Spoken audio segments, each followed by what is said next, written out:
En esta edición de Universo Universitario vamos a hablar de ciencia y se nos va a pasar el tiempo volando, porque vamos a conocer detalles de un curso de verano de la UNED para la observación y el estudio de las aves. Y como además de hacer ciencia hay que saber comunicarla, pues nos vamos a dejar unos cuantos minutos en nuestro espacio de hoy para las conclusiones de las jornadas sobre comunicación audiovisual de la ciencia que ha celebrado la Universitat de Valencia con una importante participación internacional. Hoy nos visitan Fran Atienzar y Miquel Francés, Universo Universitario. Saludos de Vicente Climent. Pues vamos a abrir boca presentando a Miquel Francés, que es el director del taller de audiovisuals de la Universitat de Valencia y uno de los organizadores, yo creo que el alma mater, podríamos decir, del congreso recientemente celebrado en Valencia, TV Morfosis o TV Morfosis con TD. Un nombre que a lo mejor le suena un poco extraño, pero ahora vamos a analizarlo rápidamente porque ya verán que el mensaje es bien sencillo. El lema de esta edición en concreto, la de 2017, era y es la comunicación audiovisual de la ciencia, contenidos, ventanas y audiencia. Señor Francés, buenas tardes. Buenas tardes. Lo primero, claro, decimos la comunicación audiovisual de la ciencia, pero la comunicación de la ciencia en general es un poco pobre, ¿no? Al menos en nuestro país. Sí, bueno, de eso mismo se trata el encuentro, el congreso. Este congreso y el formato TV Morfosis es la tercera edición que hacemos aquí en Valencia. TV Morfosis es un formato que fue originado en la Universidad de Guadalajara, Jalisco, en México, y hace 5 años, y donde nos hemos ido sumando diversas iniciativas, diversas universidades. En este caso también está Brasil, a través de lo que es la radio APTU, en este caso la Asociación de Televisiones Educativas Iberoamericanas, lo que es ZUM de Colombia, que reúne también a todas las teledifusoras colombianas universitarias. Recientemente se ha incorporado ahora mismo a través del sistema televisivo público Costa Rica, y nosotros que estamos también aquí en este proyecto desde hace 3 años. Esta es la tercera edición. Yo un poco definir antes el formato, ¿no? Este formato, que es un formato que va más allá de los congresos, de las jornadas. Nosotros intentamos reunirnos en un set de televisión, hemos formateado cada una de las mesas, de las sesiones inaugurales, etcétera, etcétera, y les hemos dado un formato audiovisual. ¿Para qué? Para que las ventanas iberoamericanas, europeas, y este año hemos ido más allá, realmente nos vean a través de los medios, y que nuestro público, más allá del presencial, sea un público que está ahí detrás, que es un público virtual, y que ya son muchos millones la audiencia que tenemos a través de estas diferentes ediciones. O sea, se podía asistir presencialmente y también asistir a las retransmisiones. Efectivamente, utilizamos el tweet y utilizamos hoy en día ya el WhatsApp también, para que en cada programa, los programas vienen a ser de 3/4 de hora a 1 hora, y al final de cada programa y antes de entrar en las conclusiones siempre damos un espacio a la audiencia, esa audiencia que puede ser presencial o esa audiencia que está en cualquier punto del planeta y nos está escuchando, nos está viendo y interviene también. Los hashtags, los tweets aparecen en pantalla y el conductor o conductora de cada uno de los programas pues lanza estas preguntas a las personas que están en plató. Normalmente tenemos lo que son debates, por una parte, debates a 3 o 4 personas. Por otra parte tenemos entrevistas en profundidad a una persona. Nunca vamos más allá de la hora, estamos en los 3/4 de hora, en estas jornadas hemos ceñido a 3/4 de hora. Y después también tenemos otro formato que esta vez hemos inaugurado, y es un monólogo. Un monólogo que en este caso lo abrió Pepe Gordon el día 1 por la mañana, después de la inauguración, y Pepe Gordon hizo un monólogo en torno a ese viaje, ¿no?, del divulgador de la ciencia en una televisión, cómo se hace, ¿no?, y ese diálogo consigo mismo, con la ciencia, que estuvo muy, muy interesante dentro del marco de este TV Morfosis. Pero han dado ustedes con la clave, yo no sé si en este congreso o en experiencias anteriores o incluso en el trabajo cotidiano en la universidad o en cada una de esas universidades, han dado con la clave para hacer accesible al gran público a través de los medios de comunicación, de todo este abanico que usted nos ha desplegado aquí. Nosotros lo que intentamos... ¿Los asuntos relacionados con la ciencia? Sí, nosotros este TV Morfosis ha sido monográfico en esta temática, la comunicación audiovisual de la ciencia, es decir, la comunicación científica en el marco de lo que es la televisión y lo que son los contenedores hoy en día.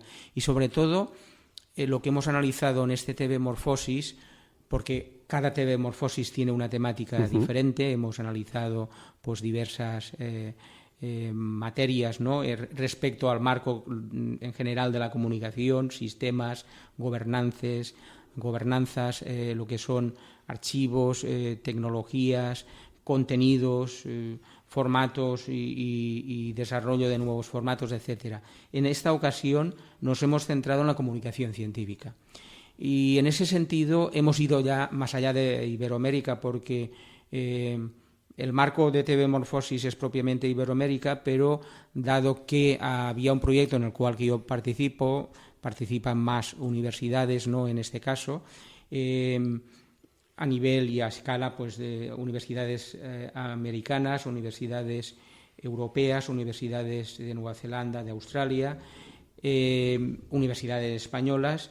Y en este sentido lo que hemos traído aquí en primer plano y con foco y nitidez es este debate que planteabas de la ciencia en los mass media. La ciencia y sobre todo en los medios audiovisuales no son el plato fuerte, pero hay en Iberoamérica y en lo que son las televisiones públicas que están muy relegadas a los ámbitos universitarios, educativos, esa televisión más de proximidad también allí, ¿no? Que equivaldría a muchas de nuestras televisiones locales o televisiones comarcales, lo que llaman televisiones comunitarias. Aquí sí que hay una representación. Nosotros también, desde las universidades, en nuestra plataforma MediaUni y en muchos contenedores o OTTs universitarios, la divulgación de la ciencia está ahí. Y lo que hemos querido traer a debate es justamente esto. La falta de penetración, digamos, en la antenización de lo que es la televisión pública europea, en donde la ciencia tiene algunos apartados tal vez minúsculos, pero si vamos a nuestra televisión pública, la española sí que hay en la 2 una serie de ventanas, no son mayoritarias, que duda cabe, en audiencia, pero sí que la hay, también en los canales europeos, más al sur o más al norte o más a centro Europa, pero esto no es habitual y, por supuesto, en lo que es la televisión comercial, pues mucho menos. Si vamos a la televisión comercial, que es mayoritaria en Iberoamérica, la divulgación de la ciencia está muy, muy diluida o reducida. Pero nosotros aquí lo que analizábamos a día de hoy en la multidifusión digital es que la ciencia ha tenido una representación y una comunicación muy amplia en lo que es, y es lo que analizamos en el proyecto de investigación y que ha sido en este caso centro de interés, es que si nos vamos a las emisiones online, a los contenedores, al vídeo online, en definitiva, científico en Internet, eso no es igual. O sea, sí que se ha posicionado y sí que hay realmente un tratamiento de esa divulgación científica en la red bastante extensivo. ¿Y por qué? ¿Por qué ese éxito del online frente a la televisión tradicional? Pues muy sencillo. La red, lo que es Internet, la red de redes, lo que tiene es que alberga una diversidad muy amplia de contenedores. Se emite de manera no lineal y como, bueno, esta radio misma, ¿no?, que sí, ustedes estarán escuchando, pues tiene muchísimas más posibilidades, ¿no? Por lo tanto, contenedores hay muchísimos más y a esos contenedores hay que sumar los contenedores tradicionales. Hoy en día las televisiones clásicas todas tienen su web TV, su player, que tal vez en esto la BBC tomó la delantera en su momento, y intentan ya porque saben que somos que el online es una competencia seria al broadcasting. Cada vez más podemos consumir a la carta un montón de cosas de cualquier de las teledifusoras, en movilidad, estacionarios, etcétera, etcétera. Entonces, ¿qué es lo que ocurre? Que esos repositorios que tenemos varias universidades, que emitimos a través de nuestras webs que son audiovisuales, webs que son contenedores ya. Nosotros, en el caso de la Universidad de Valencia, la experiencia de MediaUni la abrimos en 2008, cuando justamente aterrizaba YouTube, ¿no? Sí. Y tenemos varios canales dentro de ahí, pues canales más institucionales, canales más de documentales, de noticias, etcétera, etcétera, de radio también, universitaria, etcétera. Bien, eso hace que la web, el flujo de los contenidos culturales, científicos en la web, no sea tan reducido como la radiodifusión herciana, convencional y sobre todo en esa radiodifusión comercial en el mundo.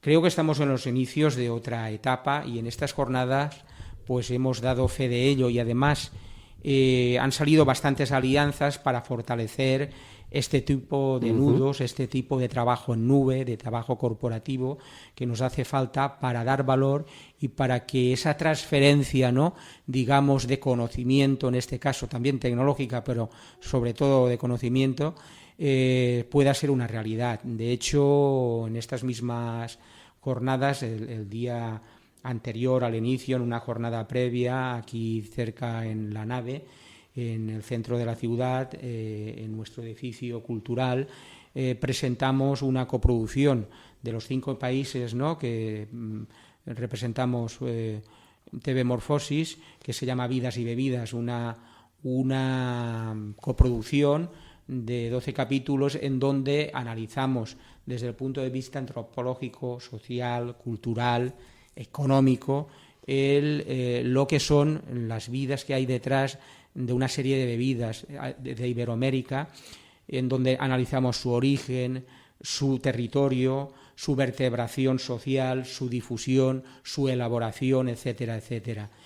Esto es una primera entrega que hemos hecho y ahora justamente en las jornadas de acá también ha habido talleres, en este caso fuera de antena, ¿no?, pero ha habido un taller de coproducción en donde ya van a continuar a esa serie 3 o 4 series más, también todas ellas, y está muy centrado, siempre haciendo divulgación de la ciencia, de la cultura, de aquello que en la investigación y en el día a día las universidades trasvasan a la sociedad, pero que los medios tradicionales hasta ahora han tenido poca resonancia.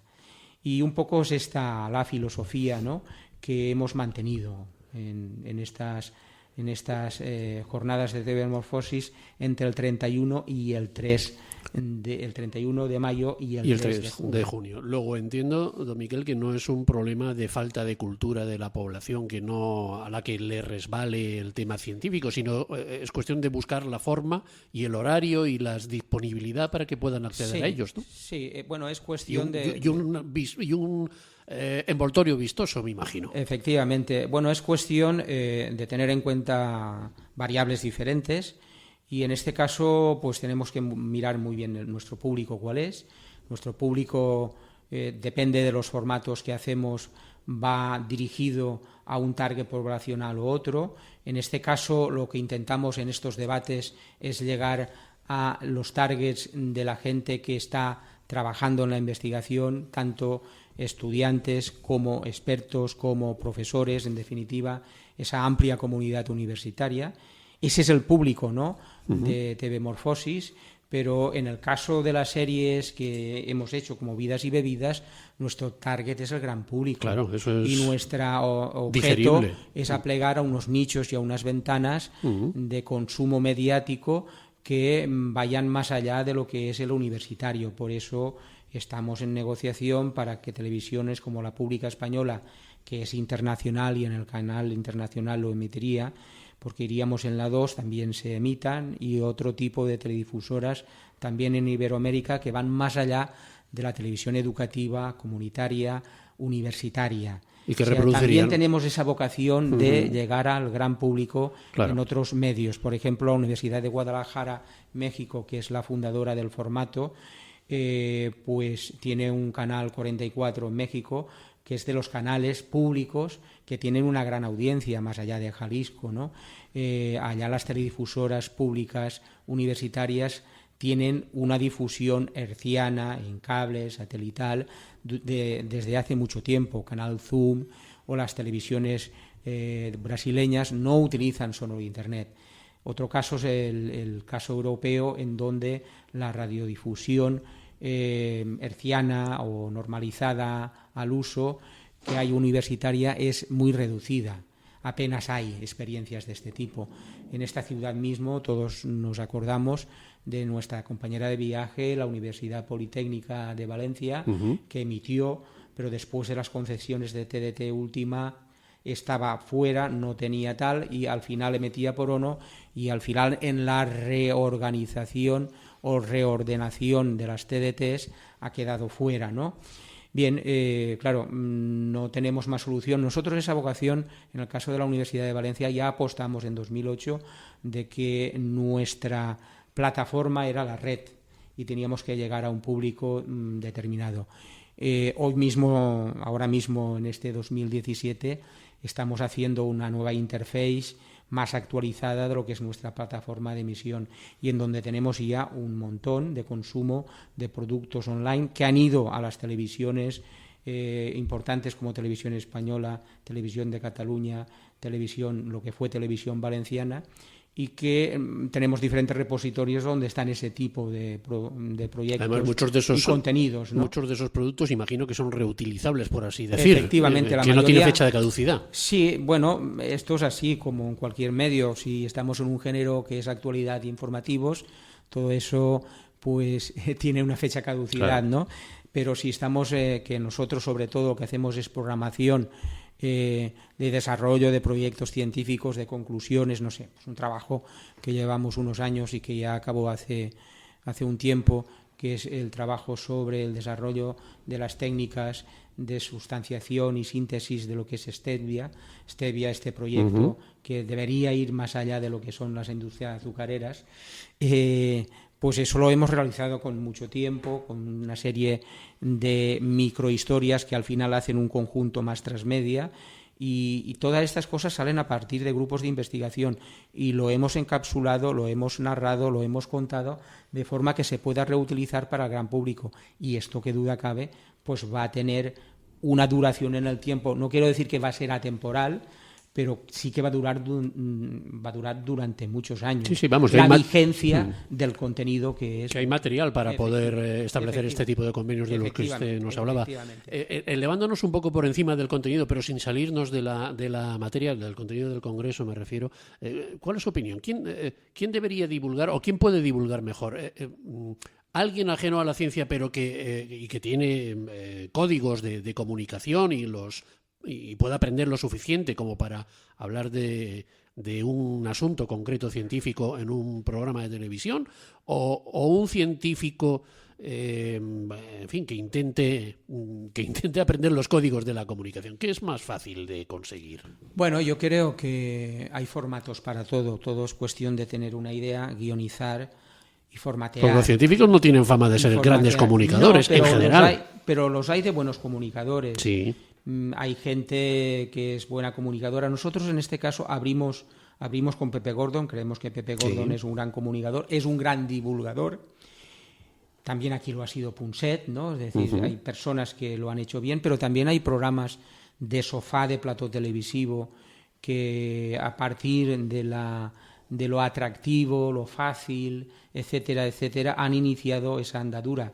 Con más éxito, con menos. ¿El hormiguero está pensando usted, por ejemplo? Bueno, el hormiguero podía ser una que en esta segunda época, ¿no? En Antena 3, y ya no en una cadena secundaria, sino en una Premier, se ha transformado ya en un formato más de entretenimiento, ¿no? ¿Tiene alguna sección creo que la científica? Fase en este sentido reunía más tal. Ya. Pero programas como La Oveja Eléctrica o Mare Nostrum, que los emite Canal 22 en México y que los hace Pepe Gordon, son muy interesantes y van dirigidos a un público joven, como también es nuestro público en general, desde las universidades, porque realmente ese es un objeto. Otra cosa es una televisión desde su antena, pues allá donde sitúes el proyecto y el programa tendrás que tener en cuenta tu público.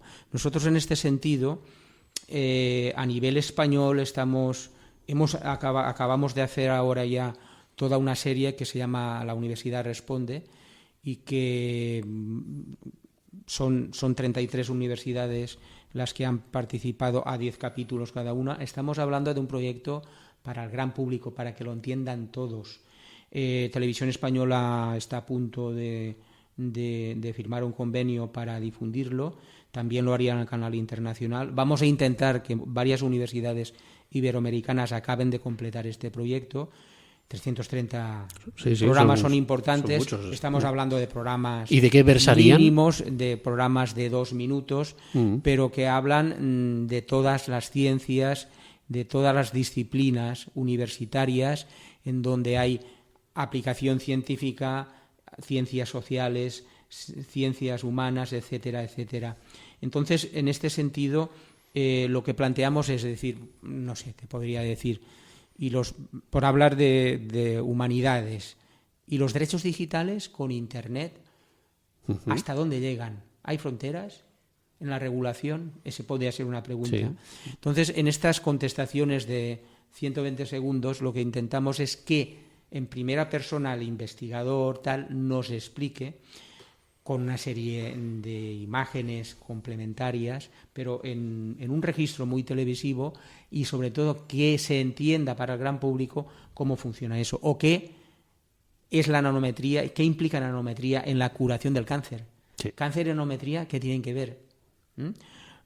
O la robótica, cómo actúa sobre la carga y descarga de los barcos. No sé. Hay bastantes preguntas de este tipo. Médicas, por supuesto que hay muchas, pero también en el ámbito de la psicología, de la pedagogía, del derecho, de la geografía humana, etcétera, etcétera. La lista es hasta 300. Claro que no todos son ciencias experimentales. Efectivamente. Lo que hemos intentado es hacer eso. Entonces, nos tenemos que acercar al gran público y tenemos que buscar ventanas más allá de las universidades para hacer esto. Y un proyecto más novedoso que también se ha presentado aquí en estas jornadas y que nosotros ya tenemos bastante elaborado en España es un proyecto transmedia, es decir, interactivo, en donde en programas de 10 minutos para utilizar el botón rojo de lo que son las Smart TV, nosotros podamos parar la emisión lineal y entrar en el programa y ver más cosas a partir de las etiquetas de hashtags, pestañas, etcétera, que la pantalla nos propicie, lo que llamamos transmedia, un programa enriquecido en contenidos. Estamos trabajando, acabamos de hacer un piloto que estamos en negociación ya en Televisión Española, tiene el visto bueno por lo que respecta a los contenidos. Nos falta ensamblar la arquitectura que hay por abajo para interactuar el público con los contenidos, pero un programa de 10 minutos, quien lo digiera en directo o después a la carta, puede estar 4 horas sin salir del programa, parando, entrando, saliendo, etcétera, etcétera. Yo creo que las universidades tenemos obligación de realmente aportar este tipo de nuevas narrativas en este espacio de la multidifusión digital. ¿Para qué? Pues para que realmente seamos un referente en esa lanzadera de nuevas narrativas, de nuevos formatos, etcétera, etcétera. Ese es nuestro valor. Y nuestro valor también es la socialización de esos contenidos, porque esa socialización que hacemos de estos contenidos científicos pues no tiene mucho que ver con El Hormiguero que comentábamos o otros programas que realmente lo que les interesa es más el entretenimiento. Eso no quiere decir que divulgación científica y contenidos amenos, atractivos, riñan, sino todo lo contrario. Nosotros intentamos siempre que aquellos debates que generemos tengan contrapunto, que haya referencias y que haya microhistorias que fijen la atención de ese público virtual o presencial, y eso es muy importante, o sea, contar las historias, narrar de manera amena, de narrar de forma atractiva, de forma que generemos suspense, que haya microhistorias muy concretas o hacks determinados que centren la atención puntualmente. Eso es muy importante. Tal vez, algo de culpa de que no nos vean tenemos, pero yo creo que obedece ya más al pasado. porque cuando veíamos, todos os acordaréis, cuando veíamos un documental de historia, nos leían lo que decía el libro, una voz que no veíamos nunca y no sabíamos quién era, y después había muchas fotos, y estamos hablando de la Revolución Francesa. Pero eso ha cambiado ahora, el canal Historia y el Discovery. Esas cosas han cambiado, entramos dentro de las historias, hacemos recreaciones, etcétera, etcétera, pero tenemos que ir más allá. Eso no es suficiente, la tematización televisiva no es suficiente, tenemos que interactuar con el científico, poder preguntarle. Claro. Entonces, en esa fase en la cual nos encontramos, y ese ha sido un poco el centro y el epicentro de las jornadas, en donde, sobre todo, para conseguir resultados en el trabajo de investigación que hemos hecho, nos hemos centrado para ver el flujo online en lo que es cambio climático, lo que son vacunas, lo que es nanometría. Estos centros de interés los hemos utilizado de referencia para sacar conclusiones, porque, claro, la red es tan grande y a través de un algoritmo podemos acceder a millones de contenidos que fluyen. No, y ahora estarán ustedes unos cuantos días evaluando estos flujos y estos datos, me imagino. Hemos llevado 3 años en este trabajo. Este era un poco casi nada la exposición final. Bueno, pues yo creo que lo ha resumido usted espectacularmente bien y fíjense, yo tenía aquí apuntados algunas de las ponencias que habían sido desarrolladas, pero casi solo como ejemplo y por citar y como anécdota, la de nuevas estrategias para comunicar el cambio climático, en la que espero no esté Donald Trump y Twitter. Bueno, todas las estrategias que son interactivas y son en tiempo real cada vez son más importantes. Hoy se llama Twitter. Bueno, hace unos años se llamaban Escape. Sí. ¿Os acordáis? ¿No? Sí, sí. Hoy preguntas a un joven qué es un Escape y no sabe qué es. Y no es paleografía. Y dentro de 2 años vamos a ver, ¿no? Dentro de 2 años no sé si cómo evoluciona los esto. jóvenes de entonces sabrán lo que es. Todo esto es muy no es atemporal, es muy instantáneo, ocurre, aparecen grandes empresas, desaparecen. Dice la gente, no, es que Google, pues claro, Google no estará siempre. Es decir, lo que están ahí en la calle de la nave de nuestra universidad son los códigos minados del siglo XV, los primeros libros de tal, están ahí. Nosotros tenemos tal, a mí cuando me dicen, no, es que vamos a hacer una nube, todo lo tenemos en Google. Bueno, pues yo creo que sí, que hay que trabajar en cloud y en nube, pero mejor que sea pública para preservar el paso del tiempo. Entonces eso es clave, ¿no? Y no en los contenidos de divulgación científica y en los contenedores que hagamos desde las universidades, yo la fortaleza de lo público y las referencias de lo público yo creo que son muy importantes. Lo público en la divulgación de la ciencia debe marcar referencia y eso es muy importante. ¿Qué narrativas? Las que haga falta, interactivas, tal. Pero una cosa es que se utilicen para generar bulos, información defectuosa, intencionadamente defectuosa, por no decir maliciosa o como quieran decir ustedes. Y otra cosa es utilizarla para socializar, para conectar, para hacer redes sociales, tal, yo creo que necesarias, ¿no? Y para que la información fluya de manera horizontal. Pues en eso estamos. Don Miquel Francés, director del taller de audiovisuals de la Universitat de Valencia y organizador alma mater de TV Morfosis con TD, que acabamos de celebrar aquí en Valencia con el lema La comunicación audiovisual de la ciencia, contenidos, ventanas y audiencias. Muchísimas gracias por explicárnoslo. A vosotros, muchas gracias.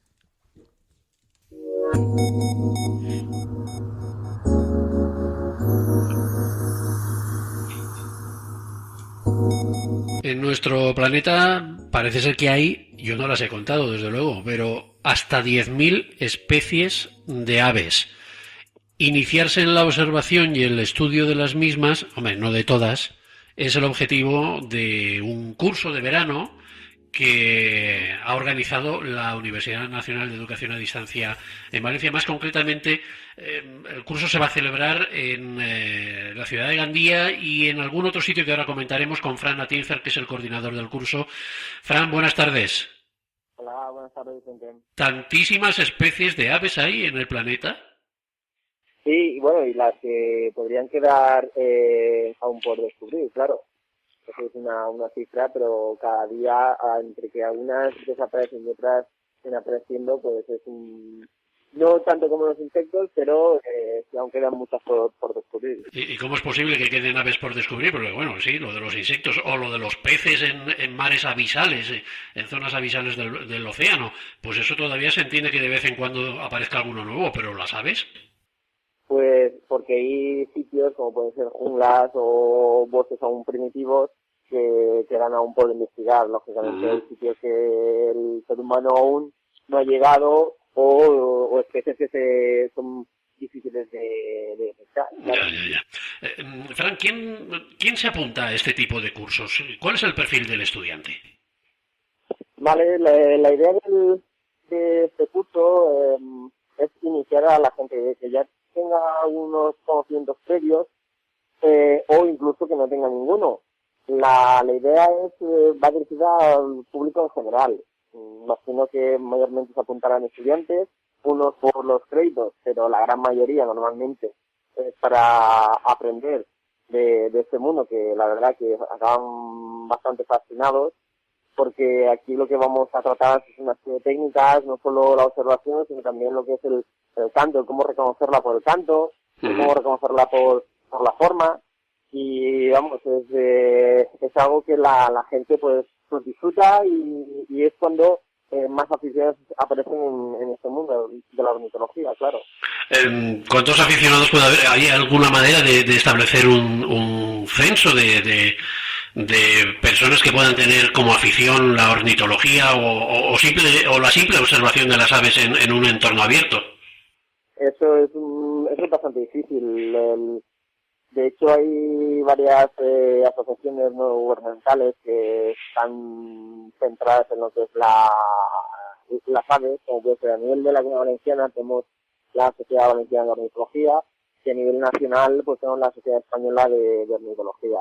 Ahí hay socios y puedes encontrártelo pues hasta que un médico que le puede interesar, o un obrero, o cualquier persona que le gusta el campo, y por cualquier motivo, sea por los padres o familiares, pues se inició en ese mundo, y de ese mundo en el cual es difícil salir. Una vez entras es muy difícil. ¿Y por qué? ¿Qué es lo que engancha? ¿Cuál es el secreto para que uno acabe teniendo la ornitología como afición?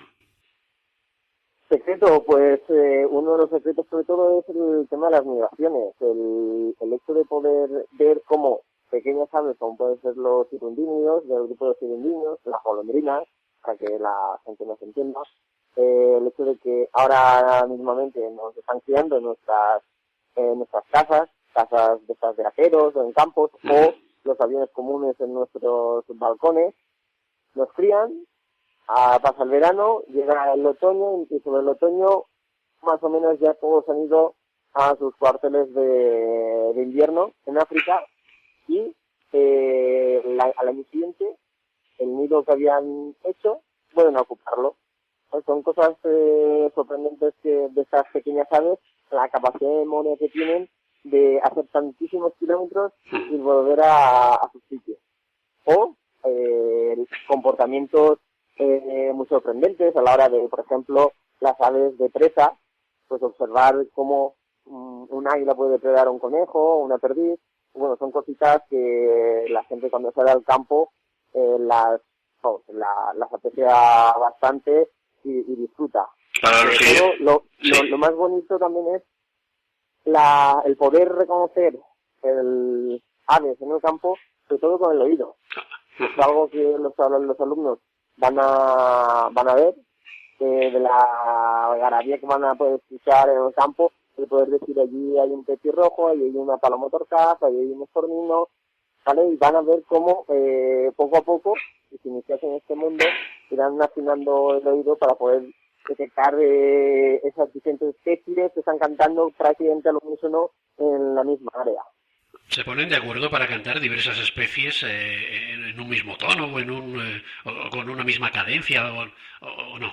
¿Hay inteligencia entre las aves a la hora del canto? No es que se pongan de mutuo acuerdo, sino lo más difícil es que hay especies que imitan a otras, incluso al mejor observador puede llevarles a la equivocación. El estornino fácilmente te puede imitar a una ambulancia, o te puede imitar o el alcaudón meridional. Sí, lo que pasa es que si oyes una ambulancia a mitad del bosque, ya sabes que es un estornino, ¿no? No, sí, pero el estornino eso lo haría más en ciudad.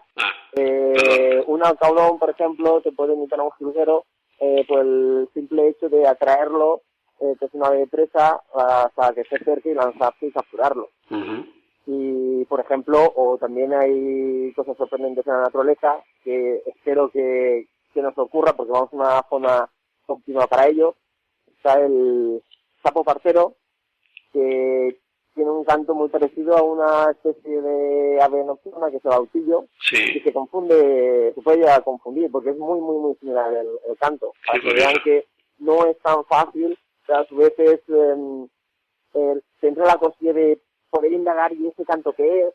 Les daremos también material para que ellos puedan en sus casas más adelante pues iniciarse sobre todo el reconocimiento por sonido, porque muchas veces las aves no se van a ver. Hay aves que sí que se dejan, una gaviota te deja verla, los pajaritos o muchas veces es para sí que ser con el oído. Pero y disculpa mi desconocimiento, yo me tendría que apuntar al curso porque vamos, no tengo ni idea de todas estas cosas. ¿Un individuo de una especie determinada solo tiene una forma de cantar o tiene diversas formas según, yo qué sé, su estado, iba a decir emocional, pero no sé, vamos, si está en apareamiento o si está en otro tipo de... Sí, efectivamente, dependiendo. Por ejemplo, aquí tenemos algunas especies, como puede ser el zorzal común, muy conocido, el tordo, que durante el invierno hace un canto muy característico, un pi, y luego durante la época reproductora es más melodioso. Y claro, luego llegas, no sabes tú un poco de la especie al respecto, sería un poco difícil identificarla. O la curruca capirotada tiene igual un canto muy sencillo durante el invierno, y durante la época de reproducción tienen los machos un canto muy melodioso. Y así con otras muchas especies. Antes nos hablabas de las migraciones, pero ahora con lo del cambio climático, en algún sitio he oído decir o he leído que esas migraciones ya no son tan frecuentes o que no son durante los periodos en los que solían tener lugar. Bueno, podemos tener el caso, pues, más conocido podría ser como es el de las cigüeñas. Yo aconsejo, ya sea gente que le gusta cazar como a la que no, que vaya y disfrute del paso súper bonito de aves en el estrecho de Gibraltar. Entre lo que se llama como la migración prenupcial antes de la época reproductora, como sobre todo la posnupcial, que es a partir de agosto, septiembre, octubre, en la que se concentra gran cantidad de aves, entre ellas la cigüeña. ¿Sigue migrando? Sí, pero por San Blas, cigüeña verá, normalmente lo que se suele decir. Ya hay algunas que se quedan, la bubilla también se considera una especie migratoria, ya se queda, otras especies que antes por aquí no se reproducían, como puede ser el petirrojo o el zorzal. Ahora con los censos que hacemos ya vemos que hay individuos que ya se quedan a reproducirse. Así que algo se va notando en el ambiente, de que algo está cambiando. Comentábamos al principio que el curso lo vais a desarrollar fundamentalmente en Gandía, aunque tengo entendido que también vais a hacer una sesión de anillamiento en el Parque Natural del entorno de la Marjal Pego Oliva y que os vais a acercar al Cabo de San Antonio. Cuéntanos un poco. Sí, claro. Va a haber el curso tiene una parte teórica, que en la parte teórica va a ser pues, hablar de aspectos externos del ave, ya sea el tema de plumaje, tipos de patas, tipos de cola, picos. Se va a iniciar con una sesión, una charla inaugural del profesor doctor de Madrid, que es Francisco Ortega, hablando pues del origen de las aves. Vamos, para que sepan de dónde procede este tipo de... Los dinosaurios emplumados que dices tú, ¿no? Sí, se supone. A ver lo que nos cuenta el doctor. Y nada, luego pues tendremos una serie de charlas sobre qué aves podremos encontrar y luego tendremos las prácticas. Las prácticas es lo que realmente les va a interesar muchísimo a los alumnos. Unas van a ser de prácticas de observación y identificación a través de la vista y a través del oído. Eso lo haremos en una zona entre Oliva y Pego, una zona de montaña en la que tenemos un ecosistema típico mediterráneo, en matorral, pero hay zonas con poco de acantilados, unos cortados para que puedan oír intentaremos ver búho real. Ujú. Luego tendremos una sesión de anillamiento en la que realmente van a ver las pequeñas aves que normal son difíciles de detectar a simple vista. Necesitaría de que la detectases por el canto. Tendremos unas redes japonesas y las vean en mano. La mayoría de ellas serán especies que provienen de África, vienen aquí y utilizan nuestros humedales para reproducirse. Y luego tendremos otras 2 salidas que será una en barco al Cabo de San Antonio para ver especies marinas y la otra será hacer a lo largo de un transecto lineal por las playas de Denia para que conozcan una especie que está vulnerable y que está muy amenazada por el tema de la presión turística, que es el chorlitejo patinegro. Queremos que las conozcan, nosotros hacemos el censo de esa especie en playas de la Safor y la Marina Alta, y queremos que sepan identificar machos de hembras, a ver el tema de pollitos, este año sí han criado, y nada, un poco vamos a tratar distintos ecosistemas, lo que es la playa, lo que es el mar, lo que es montaña y lo que es marzal. Y así podrán ver pues una representación más o menos de las aves que tenemos en la zona. Acogiéndome esto último que comentabas, el riesgo, las amenazas para determinadas especies y volviendo otra vez al cambio climático y a las migraciones y todo ese tipo de cosas, me viene a la cabeza la idea de que, claro, las aves no son de un país. ¿Hay legislación transnacional suficiente como para evitar que las amenazas vayan a más? Bueno, lo que sí que hay es bueno, sí hay una legislación, lo que hace es catalogar las especies en función pues de la amenaza que tengan a nivel mundial, que es la UICN, y después cada país tiene su propia legislación, incluso a nivel autonómico. Nosotros aquí tenemos el catálogo valenciano de especies amenazadas, y ahí se recoge en función de las amenazas que puedan considerar los investigadores, la pondrán en un tipo de categoría o en otra. Ya. Fran, para terminar, ¿cuál es el canto más bonito? Y así terminamos como hemos empezado. El más bonito que has escuchado hasta ahora en un pájaro. ¿El canto más bonito? Los habrás escuchado todos, ¿no? Supongo. Bueno, excepto las nuevas especies que vayan surgiendo, claro. Sí, pero yo creo que es muy gratificante esta afición, porque de hecho hay una especie que me quiero, te voy a decir 2. Una por lo curioso, una que me costó, porque el canto pensaba que era una especie y al final resultó ser otra, que es el torcecuellos. ¿Cuál? Perdón, que no hemos... El torcecuellos, que es una torcecuellos. especie que ya dice el nombre, que cuando canta tiene un canto típico, pues es de rapaz, pero no es una rapaz, y cuando te acercas al sitio utilizas un mimetismo. El mimetismo se queda pegado al tronco, y si el depredador o la persona que lo está no se percata, se queda ahí hasta que se va y él ya pues continúa. Si se percata, empieza a moverse y tiene una línea dorsal, y al moverse en forma de S aparece como si fuera una serpiente. Es una especie muy chula. Y otro es por su tamaño reducido, que tiene un canto muy melodioso, que es el chochín. Es muy pequeñito, es un ave troglodita que vive en agujeros, y la verdad que escucharlo cuando te dicen ese pajarito es el que está cantando eso, es sorprendente. Y no solo eso, sino cómo hacen los nidos. Nosotros hemos trabajado con cajas nidos, unos nidos para el tamaño que es un consumo energético brutal. Ya. ¿Hay discos con cantos de pájaros? Sí, ¿no? Sí que lo hay. De hecho, hay incluso online en una web que es la Xenocanto, que ahí la gente va colgando los cantos y puedes descargártelo, y el que tú creas que se acerca más al canto que tú quieres, lo puedes descargarlo. Sí, hay CDs que venden, o incluso en red lo puedes descargar. Perfecto. De todas formas, como escucharlo en vivo, nada. Así que aquí tenemos una gran oportunidad con este curso de iniciación a la observación y el estudio de las aves de la UNED, del que es coordinador Fran Atienza. Fran, muchísimas gracias y muchísimo éxito. Pues nada, muchas gracias, Vicente. Un abrazo. Venga, un abrazo. Venga, hasta luego.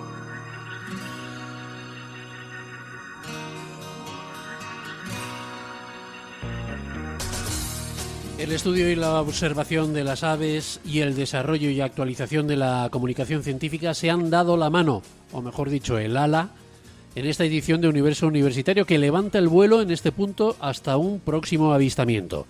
Porque este mundo es un universo. Universo universitario. Saludos de Vicente Climent.